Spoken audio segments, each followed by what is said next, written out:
अब एक नज़र उस खबर पर जो उत्तर प्रदेश में सबसे ज़्यादा चर्चा का विषय है। पूर्व मुख्यमंत्री मुलायम सिंह यादव के पुत्र प्रतीक यादव की अचानक निधन, मौत ने सभी को स्तब्ध कर दिया है। राजनीति और मीडिया जगत दोनों के लिए यह एक बहुत चौंकाने वाली घटना है।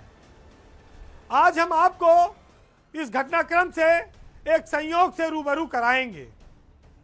आमतौर पर विवाद और सुर्खियों से प्रतीक यादव बहुत दूर रहते थे, लेकिन पिछले कुछ समय से वो अपने शादी और अपने स्वास्थ्य को लेकर चर्चा में आए थे। प्रतीक की मौत ने एक बार फिर से मुलायम सिंह यादव के साथ ही नारायण दत्त तिवारी, जो पूर्व मुख्यमंत्री थे उत्तर प्रदेश की, उनकी भी याद दिलाई है। उनके पुत्र रोहित शेखर तिवारी की भी मृत्यु कुछ ऐसी ही परिस्थितियों में हुई थी। आज हम देखते हैं तो पाते हैं कि दोनों के जीवन की कई घटनाओं में समानता है। प्रतीक यादव का निधन, रोहित शेखर का निधन, दोनों पूर्व मुख्यमंत्रियों के बेटे थे और दोनों कम उम्र में ही इस दुनिया से चले गए। और कहा जाए तो जो सम्मान सामाजिक तौर पर या राजनीतिक विरासत के तौर पर उनको मिलना चाहिए था, एक ने लिया नहीं, एक को मिला नहीं।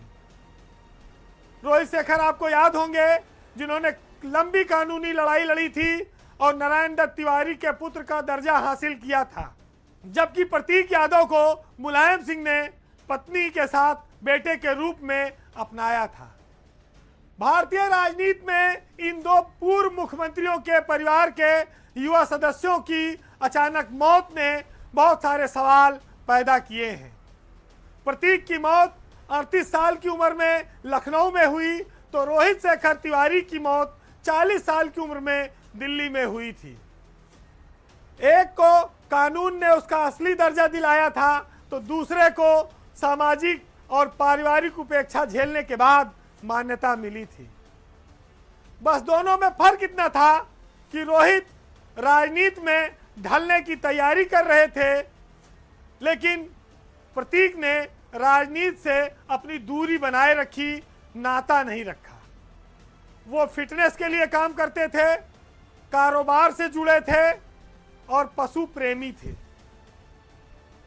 हाल ही में उनका अपनी पत्नी को लेकर एक विवाद हुआ था। परना यादव के लिए उन्होंने सोशल मीडिया पर लिखा था, जिसमें उन्होंने उन्हें परिवार तोड़ने वाला और अति महत्वाकांक्षी महिला बताया था।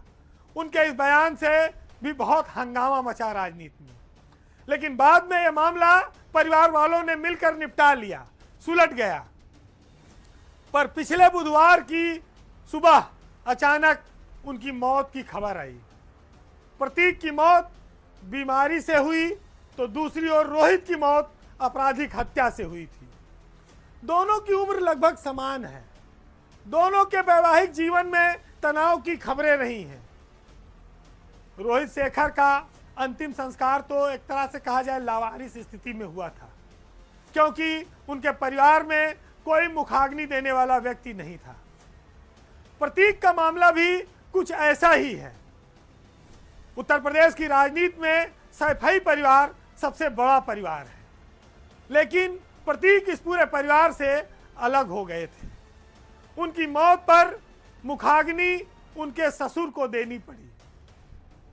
यानी कि सनातन और हिंदू परंपरा में जिस बात को अमूमन इस्तेमाल में नहीं लाया जाता, मान्यता नहीं है, उसके विपरीत जाकर एक ससुर को अपने दामाद की चिता को आग लगाना पड़ा।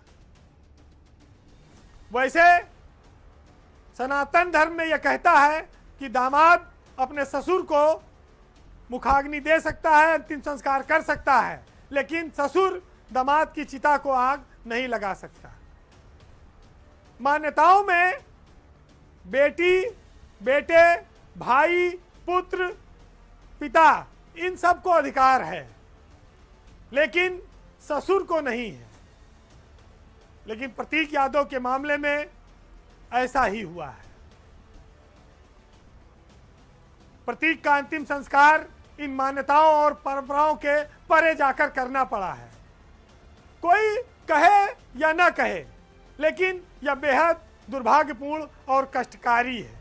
अखिलेश यादव बड़ा दिल दिखाकर पोस्टमार्टम हाउस से लेकर घर तक रहे। शिवपाल यादव पूरा परिवार इस संकट की घड़ी में वहां साथ रहा। कोई भी व्यक्ति मुखाग्नि दे सकता था, तैयार भी थे। शिवपाल के पुत्र भी थे, धर्मेंद्र यादव भी थे।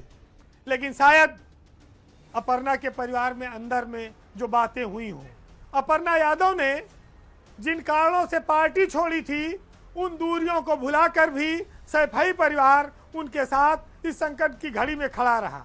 फिलहाल मुलायम परिवार के, नारायण दत्त तिवारी परिवार के दो चिराग नौजवान एक साथ इस तरह की घटनाक्रम से उनका जाना उत्तर प्रदेश की सियासत और देश की राजनीति में भी काफ़ी कष्टदायी है और लोगों को सोचने पर मजबूर करता है। प्रतीक यादव को एक विनम्र श्रद्धांजलि। आज के पावर सेंटर में इतना ही, लेकिन हम जाते जाते आपको ये कहकर जाएंगे, लेकिन हमारे यहाँ बुजुर्गों ने कहा है कि मुट्ठी बंद रहती है तो वो ताकत रहती है, खुल जाती है तो खाक बन जाती है। यानी कि अगर परिवार एक है तो वही आपकी ताकत है, और बिखर गया तो फिर कोई आपके साथ खड़ा नहीं होगा। भारतीय समाज में पारिवारिक संस्था का इसीलिए बड़ा महत्व माना गया है, और छोटी मोटी सुविधाओं के लिए, स्वार्थ के लिए कुनबे से अलग जाकर, अलग राय बनाकर, बाहर के लोगों के साथ मिलकर काम करने से मना किया गया है। ये समझ जिसको जब आ जाए तभी ये कहते हैं कि ईश्वर ने उसे सद्बुद्धि दी। फिलहाल आज इतने बड़े परिवार के इस हालात पर ये लाइनें काफ़ी महत्वपूर्ण हो जाती हैं। सुनिएगा कि हम शब्द वंश के हर कार्य, सच कहना अपनी परंपरा, हम उस कबीर की पीढ़ी जो बाबर अकबर से नहीं डरा, पूजा का दीप नहीं डरता है इन षड्यंत्री आभाओं से, और वाणी का मोल नहीं चुकता अनुदानित राज्यसभाओं से। जिनके विरुद्ध था युद्ध उसे हथियार बनाकर क्या पाया, जो शिलालेख बन सकता था अखबार बनाकर क्या पाया। नमस्कार।